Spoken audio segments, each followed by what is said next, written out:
Apa kabar semuanya? Sehat semuanya ya? Baik. Selalu sehat. Biasa, basa-basi. Orang Indonesia. Aslinya mah gak peduli. Bodo amat ya. Mang, beberapa hari yang Kenapa harus dia sih yang ditanya? Oh, iya. Kenapa gak Welly? Kenapa gua? Tanya dia dulu. Mas, Mas. beberapa hari ini ya, gue lihat ada di Reels gitu. Orang bikin mainan. Kenapa? Mainan apa ya? Kayak 3D print gitu. Oke. Dia bikin sendiri. Lucu banget gitu. Gue seumur-umur kayaknya pengen deh gitu. Terus? Punya 3D print gitu. 3D print. Nah, 3D print itu ada tuh sejak kapan sih? Lu mau ditanya tapi lu lempar lagi ke orang kurang Iya, ajar. sengaja nanya kayak gitu. Ya, Karena roman-roman yang gue lihat nih, si Mamang doang ya. Cuma dia Lebih paham gitu. Oke. Mulainya kapan? Gue nggak tahu jelasnya. Cuman juga emang gue mainan 3D print dari 2013-14 lah. itu bukan 3D print pabrikan kan, lu DIY kan? Ya Jadi karena beli itu dari community sebetulnya mulainya. Oh. tahun berapa? Komunitas 3D print Indonesia gitu. KDI. Apa sih kok jadi KDI. Jadi dangdut. Gue gak terlalu ngikutin di komunitas. Kalau 3D print gue salah satu yang gak ikut di komunitas. Nggak kayak vape atau yang lain lah, audio gitu. 3D print itu gue mulai dari yang FDM. Tapi juga gak ngikut ke komunitas. FDM apa? Kok itu? FDM. Yang filamen, apa sih Flash namanya? disk man. Oh, yang Kabel-kabel bahannya gitu. itu, wire-nya itu. Kabel. Bukan wire dong, apa ya, bahan baku. Iya, Ya kan bentuknya kan kayak wire digulung gitu kan? iya dia bahannya tuh dari plastik kan, ABS atau PLA atau bahan-bahan lainnya lah. Peletnya yang jagung ya? Apa ini? Jagung. Apa sih? Gue taunya jagung dari jagung popcorn. Jenisnya PLA, ABS itu beda-beda lah. Maksudnya belum mau apa, mau kekuatannya lo pakai misalnya ABS, Oke. lo mau agak dia lentur gak terlalu brittle, lo pakai misalnya PLA gitu. Nah FDM itu yang tadi fuse deposition material, ya modeling ya betul. Dia pakai 3D pakai si filamen dibilangnya, nge-extrude, ngegambar. Nge-extrude tuh maksudnya apa ya? Jadi ekstrak. Nge-encrut. Iya. Nggak, jadi nozzle-nya itu keluar gitu. Ya, nozzle-nya extruder kan, dia yang Menteleport. jadi kan ada itunya, ada pemanasnya di situ. Heaternya itu. Iya, jadi kan dari plastiknya itu sampai ke extrudernya dia dipanasin dulu, dicerut tadi, Oke. keluar ke lewat nozzle-nya. Nozzle tuh ujungnya. Ujungnya. Oke. Pentelannya. Oke. Ya, yang ujung kerucut gitu, ujung. Nah itu, gue mulai dari situ. Teknologinya masih DIY, mulai dari Arduino kayak gitu-gitu. Project yang sampai sekarang masih berjalan, teknologinya itu bikinan perusahaan. Modal-modal perusahaan. Joseph Prusa lah nama yang bikinnya. Perusahaan ini nama orang Tapi nih. jadi Si Yosef. Iya, si Joseph.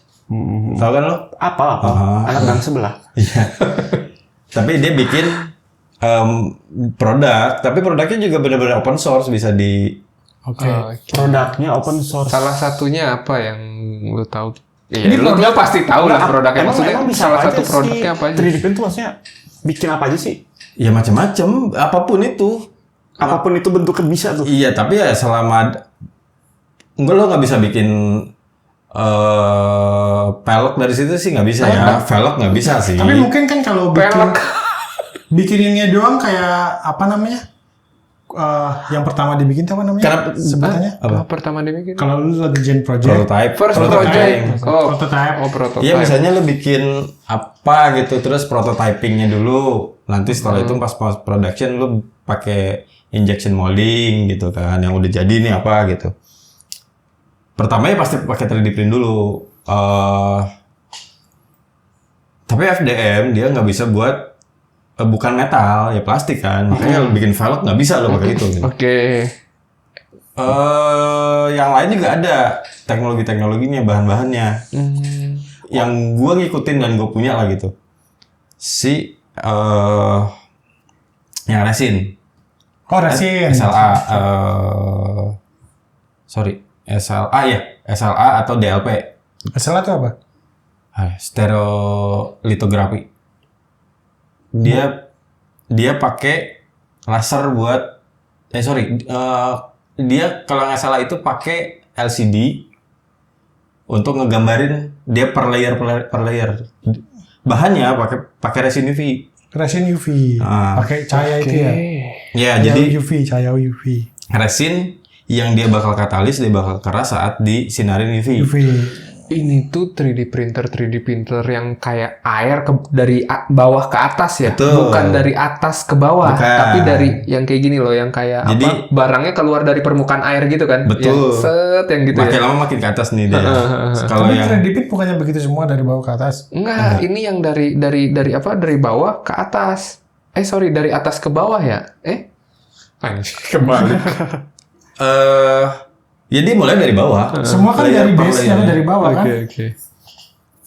Tapi benar, dia terbalik kalau misalnya FDM itu lu kan ngegambar kan dari bawah sampai ke atas. Iya. Nah, sedangkan kalau si SLA atau DLP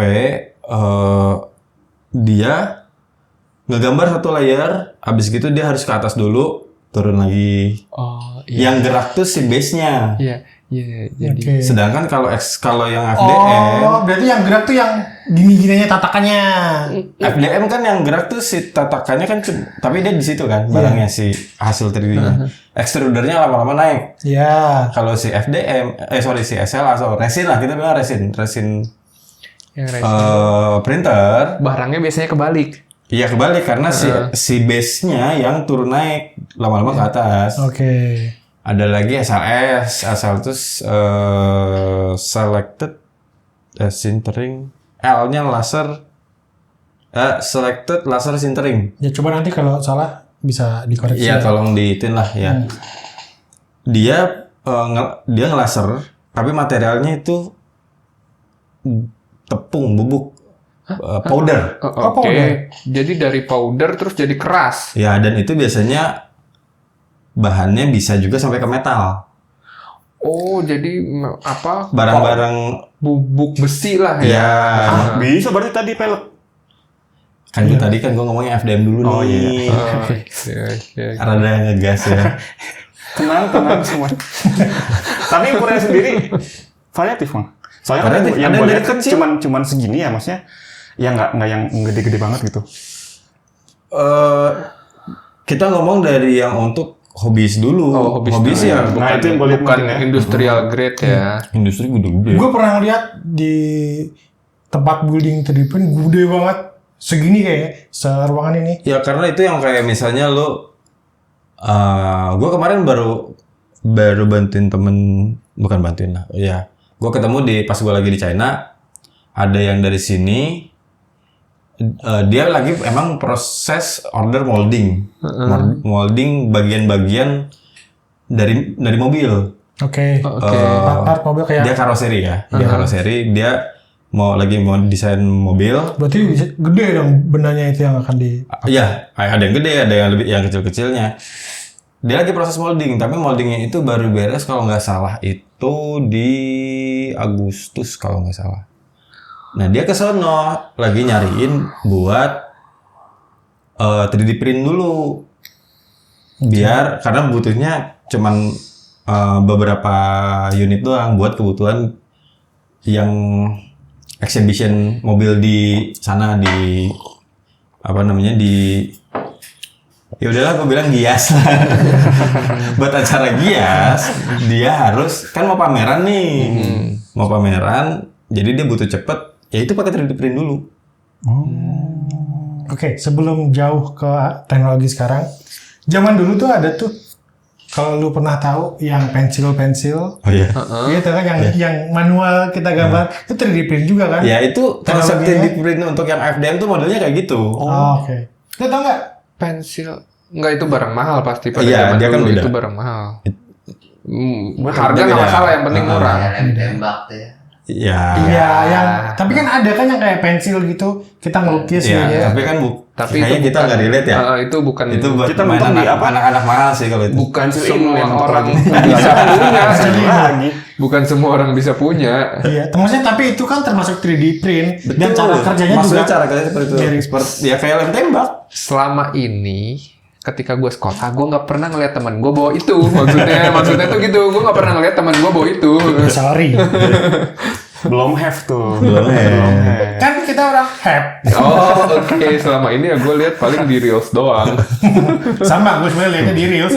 Penasaran ini apaan sih gitu. Oh, iya. Nah, berarti Bang, lu kan masuk komunitas nih dan melakukan untuk Gue tidak masuk komunitas. kamu masuk komunitas. Urusan Oke. itu gue nggak.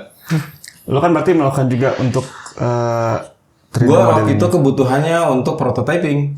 Oke. Gue lagi mau bikin produk, terus gue bikin dulu buat casingnya gue prototyping dulu, casingnya udah benar, ukurannya udah benar, dimensinya udah akurat, baru di order untuk mass production. CNC itu. Dulu tuh sebelum ada 3D print, CNC yang dipakai untuk Oh, proses justru itu. CNC yang pertama ya. Dari dulu, ya itu. Berarti lu harus bisa ini dong. Harus bisa ngedit. Ngedit. Kok ngedit? Maksudnya 3D untuk modeling. 3D modeling, ya. Create. Kalau ngedit itu kan sesuatu yang udah ada di Iya. edit. Tuh. Ini kan ngomongin 3D termnya modeling. ya. Gitu. Nah, kalau misalkan bikin prototipe kan lu harus membentuk gimana sih? Membentuk bentuk sendiri. Gitu. Iya, Iya. lu bikin desain kan, bikin desain 3D. Berarti mendesain. Nah, Itu bisa buat bikin moldingnya ya dari 3D print atau cuma bikin prototype bentuknya aja. Bentuknya aja. Oke. Sama kayak DIY sekarang kayak contoh itu Apa tuh? ada barang di bawah itu. Oh, oke. Sorry. Ya, ini kan Karena gua ini bikin dari produk 3D print ya lah ya. Coba tunjukin kamera. Ini nggak tahu nih buat apa nih lo. Ini buat taruh baterai. Ya ini kan namanya lupakan saja. Ini tuh bikin pisah. Ya ini buat wadah baterai kamera, ini wadah memori gitu-gitu kan. Akhirnya kayak gini kayak Ini udah jadi produk jadi lah. Ini Iya. yang bisa usability-nya ya dia jalan lah gitu, bukan sesuatu yang masih prototype gitu. jadi fungsinya sebenarnya banyak banget ya, kayak kita mikir nih kita pengen bikin wadah apa yang nggak dijual di pasaran.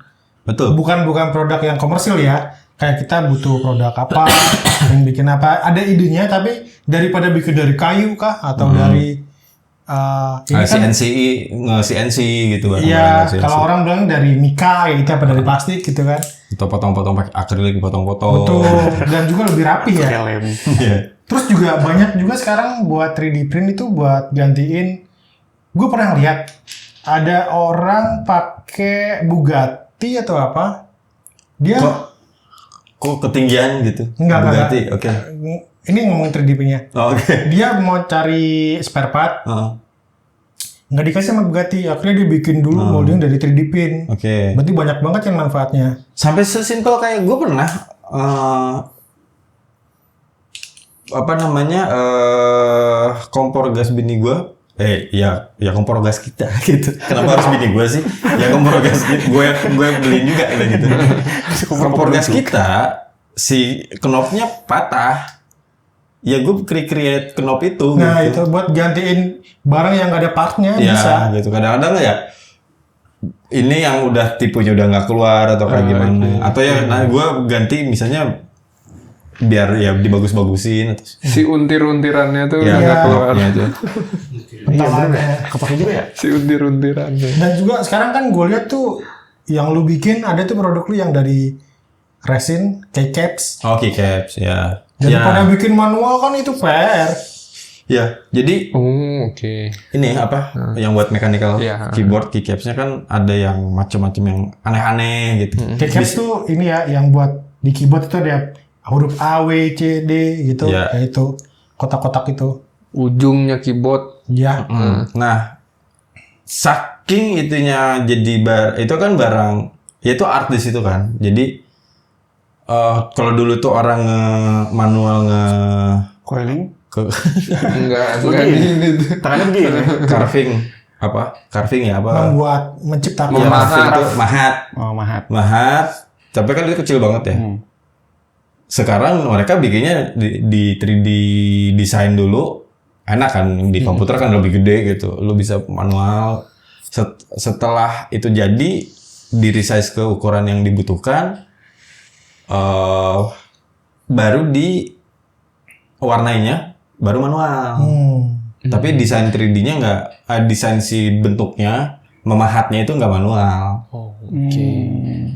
Lumayan juga gue ngikutin itu. Harganya bisa satu keycaps itu harga satu keyboard gitu. Iya. Ini belinya di mana? Belinya di mana?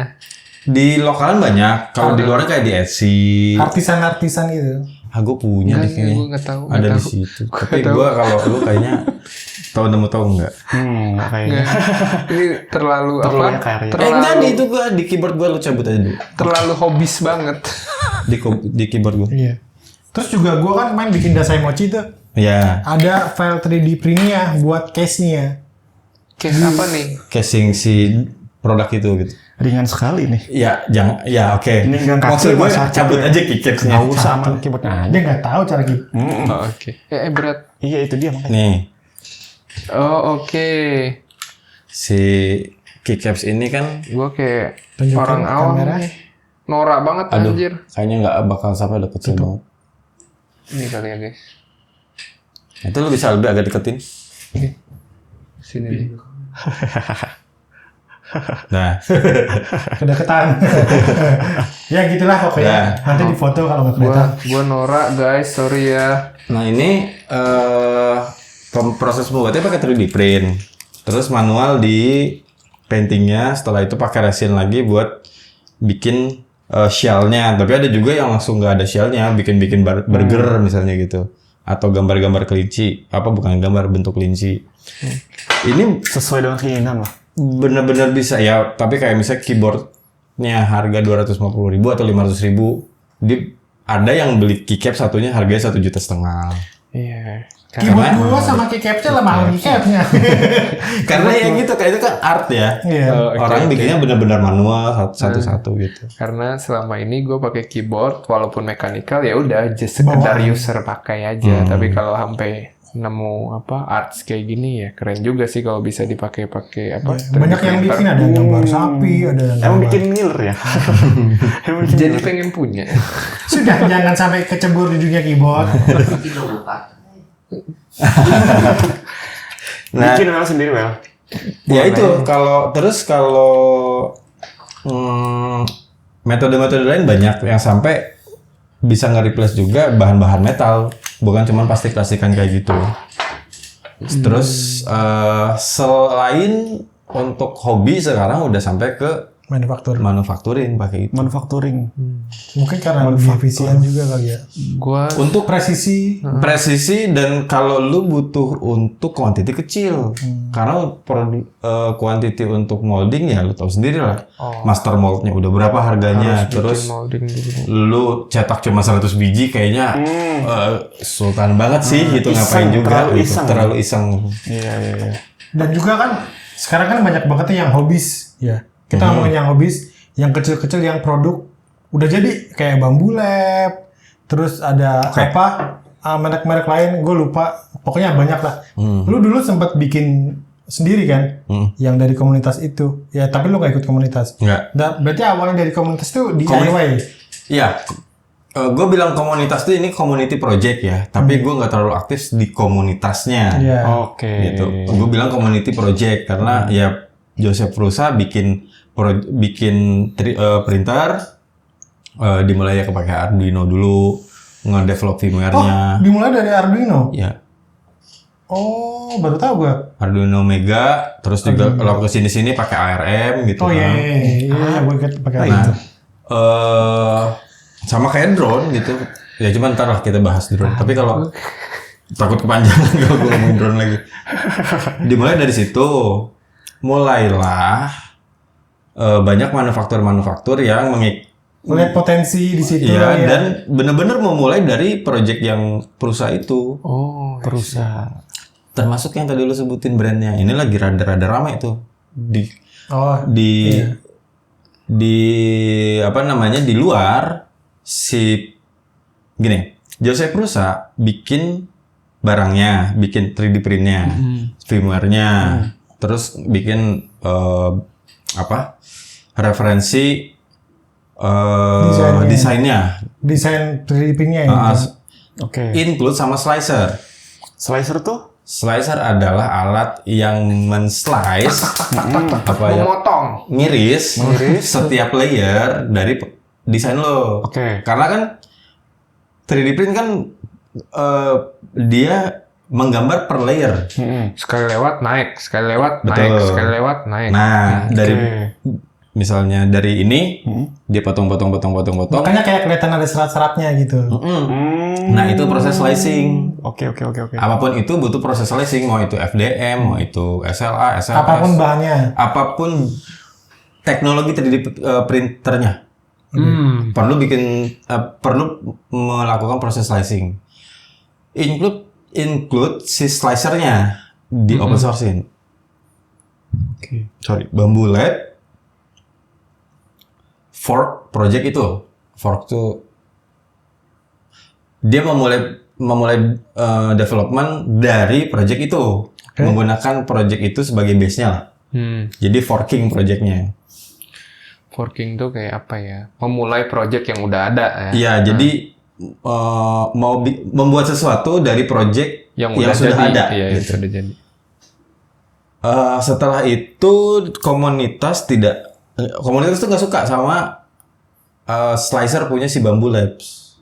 Oke. Akhirnya ada beberapa community developer yang bikin slicer sendiri untuk dipakai di Bambu Labs. Oke. Dimodifikasi lah intinya. Bukan modifikasi, jadi bikin gimana ya? Lo ada printer Canon atau Epson, kan ada drivernya. Lalu lo bisa juga ngeprint lewat program lain. Nah, Bambu Labs itu tidak memperbolehkan. Bambu Labs itu kalau lo mau ngeprint, lo harus pakai Program gua. Iya. Nah, program itu tuh yang tadinya berasal dari open source juga. Program itu awalnya open source. Iya, forking dari project yang dibikin sama Pulsa itu gitu. Ya intinya ini dari community development, default. Si developer yang ngerjain ini dia nggak nge-fork dari situ, tapi dari project yang sebelumnya. Tapi untuk dipakai di Bambu Labs di produknya ya. Dipermasalahin lah sama Bambu Labs. Nggak boleh, lo harus pakai ini. Di sue juga, bukan sue lah. Intinya dipermasalahkan juga karena menggunakan API yang Bambu Labs pergunakan. Tapi secara legalnya sebetulnya harusnya nggak bermasalah gitu. Harusnya nggak bermasalah. Ini lagi rame sekarang tuh. Karena Bambu Labs sebetulnya produknya bagus. Iya, terkenal, banyak dipakai Ya. buat influencer gitu, bikin DIY apa kayak. Makin gue udah inget banget lah dulu proses kalibrasi segala macam, capek. Sempet, ya tadi gue mau nanya, proses kalibrasi kan juga lumayan bikin pusing tuh. Betul. Cara kalibrasi mereka tuh gimana ya? Maksudnya kayak ada laser tuh yang kayak sebelum ngeprint ada kayak ngukur titit gitu. Nah. Itu proses kalibrasi apa proses buat nentuin titiknya? Iya itu juga include kan ada inline calibration macam-macam lah. Tapi kita bilangnya kalibrasinya. Kalibrasi. Biar itu presisi gitu kan? Iya. Tapi ini prinsip gua. Mau itu 3D print atau ya kita ke 3D print dulu lah. Lo nggak mau repot beli printer yang mahal. Oke. Karena Jadi udah semua langsung jadi. karena proses kalibrasinya lebih otomatis. Defaultnya dari defaultnya. Kalau lu mau repot beli printer murah, lu bisa dapet yang sama dengan yang hasilnya sama. Tapi lu lebih repot proses kalibrasinya. Oke, kalau printer murah itu secara output ini selain kalibrasi ya, kayak ngeluarin apa namanya? Filamennya lebih bagus apa? Nah itu slicer juga berperan penting di situ. Si pemisah itu pemotong. Si pemotong itu, pengiris itu. Karena berapa nano atau mikrometer tipisnya, slice-nya, terus juga kalau lu bikin full gitu, kan ngabisin filamen kan? Filamen. Kalau misalnya yang di dalam-dalamnya itu lu bikin kayak honeycomb atau apa struktur yang lebih irit filamen, tapi juga kalau lu bisa bikin desain yang cocok, hasilnya bagus dan irit. Tapi kalau salah ya menyon-menyon atau kayak gimana gitu. Bisa nggak sih filamen itu didaur ulang atau bikin dari kayak botol bekas? Kayaknya udah ada ya. Enggak, masih agak sulit karena gini. Kalau yang 3D printer yang gagal itu dibikin filamen lagi bisa. Memang kadang-kadang suka banyak juga kayak gitu. Tapi ada proses tertentu. Ya udah ada juga alat untuk bikin filamen lagi. Heater gitu untuk jadi filamen lagi. Oh, Tapi- jadi ujung-ujungnya heater aja kan? Iya, tapi gini, sulitnya setiap filamen dia punya karakteristik. Setiap karakteristik itu proses extrudingnya juga beda-beda. Misalnya ABS. Extruding tuh nge-strata dia. Ya, Ini nih karakteristik tuh kita bicara sih jenis bahannya atau merek bahannya. dari jenis bahan. Misalnya ABS, dia itu harus di 200 derajat. Oh, oke. Tapi kan Panasnya tertentu gitu. Panas di hot end-nya itu. Ya, Merek- memang benar hot end namanya. Gitu. merek ABS-nya itu berpengaruh nggak? Biasanya ABS Kualitasnya. merek A, fabrikasi dari merek A itu panasnya yang pasnya sekian. Kadang-kadang Merek pengaruh sih. B, oh, oke. Kadang-kadang pengaruh. Makanya kadang-kadang saat lagi mau di slicernya sendiri, lo mau pakai filamen keluaran mana, jenisnya apa, Oh, itu ada optionnya tuh. ada opsi-opsinya. Oh, Sama kayak printer resin tadi, resinnya keluaran misalnya punya Isan atau punya apa, dan dia yang jenisnya apa. Berarti di situ semua program udah ada database-nya. Berarti Iya, Kalau di Iya. di printer yang komersil, ya, kalau bikin sendiri ya nggak tahu. ya manual lo harus Tergantung bikin. firmware-nya gimana. Iya, gitu kan. harus kayak gini, slicer ini adanya bukan di firmware tapi di PC. Saat lu nge-slice nanti jadi satu file itu Oh, di kirim. PC. Berarti dari file, katakanlah kita ngomong kalau 3D di JLB-nya gitu. Ya, terus itu masukin ke situ, diproses slicing-nya. Jadilah format yang proprietary lah, format yang dikenalin sama 3D printer. Oke. 3D printer itu yang akan ngeproses itu. Nah, gue mention juga gini, itu kan kita masih ngomongin hobi-hobi, tapi banyak juga sekarang bisnis yang udah pakai itu. Salah satunya kalau di audio custom EM, Oke. hah? Oh, oke. yang dipakai musisi kan, Oh, oke. custom EM. Jadi dicetak Yang diserot dulu dalamnya kupingnya buat cetak itu kan. dulu, Nah, habis pakai itu lilin ditulis. apa? Dikasih ijo-ijo tuh. Iya. Buka-buka conge. Nah terus itu di scan, dibuat, nah di printnya Scan 3D yang gini-gini.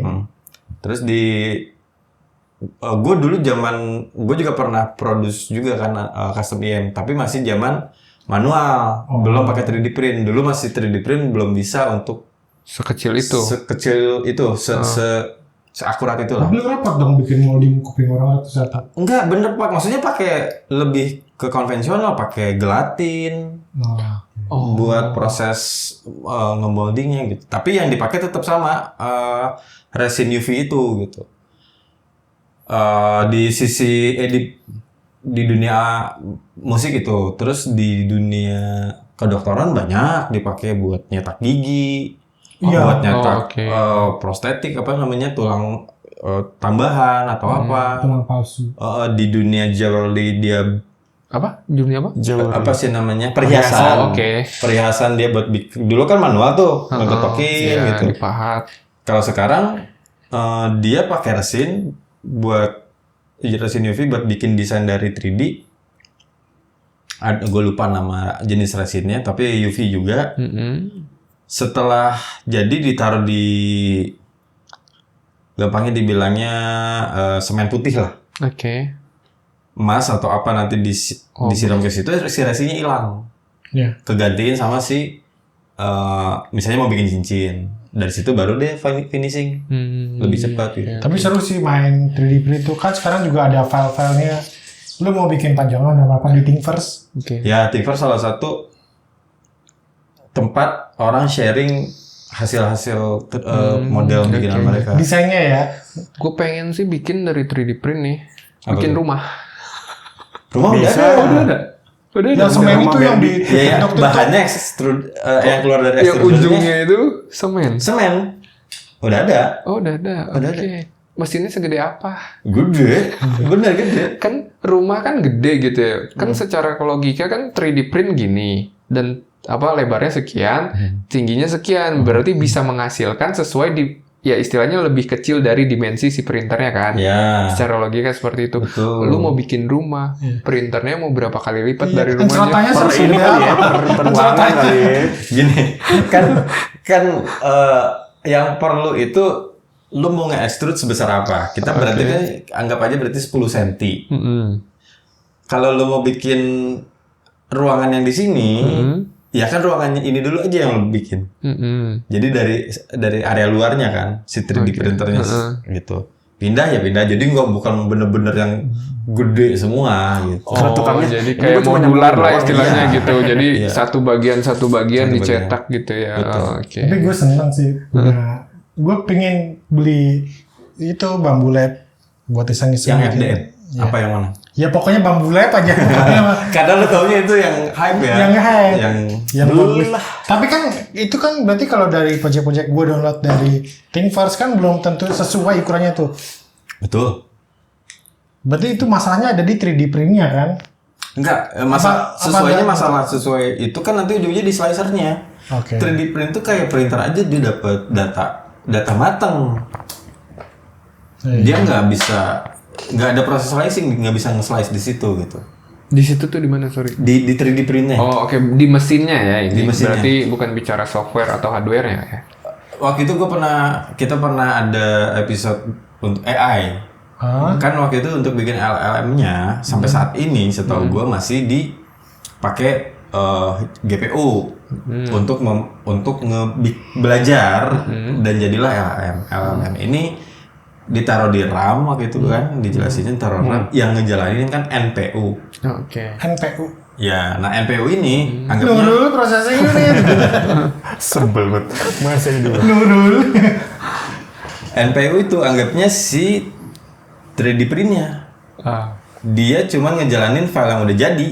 Dia nggak bisa mikir, dia nggak bisa jalanin apapun selain ngeprint dari yang file yang dikasih gitu. Lu kira-kira kalau bisa 3D print, desain dan punya alatnya lu mau bikin apa? Mainan lah. Apa? Apa aja mainan sebenarnya. Seru ya? Iya. Kalau lu? Figur gitu. Rumah. Lu tetap buka ke rumah Ke ya? rumah gue. Kalau lu mah pasti kebutuhannya buat bikin project-project lu ya. Ya udah gue lakuin itu gitu. Ya itulah tadi kayak gitu. Gue lebih sering buat ya gitu kalau gue pengen punya wadah baterai yang bisa muat berapa. Kadang tuh ada di pasaran. Untuk fungsional berarti ya. Iya. Kecil loh ada baterai mah rumah bisa gue masukin. Buat teman-teman yang suka main 3D print atau pingin bisa project 3D print, apa gimana sih ngomongnya? Pokoknya gitulah. Suka 3D print, kalian mau bikin apa? Coba komen di bawah. Jangan lupa like, subscribe, share. Bye, thank you.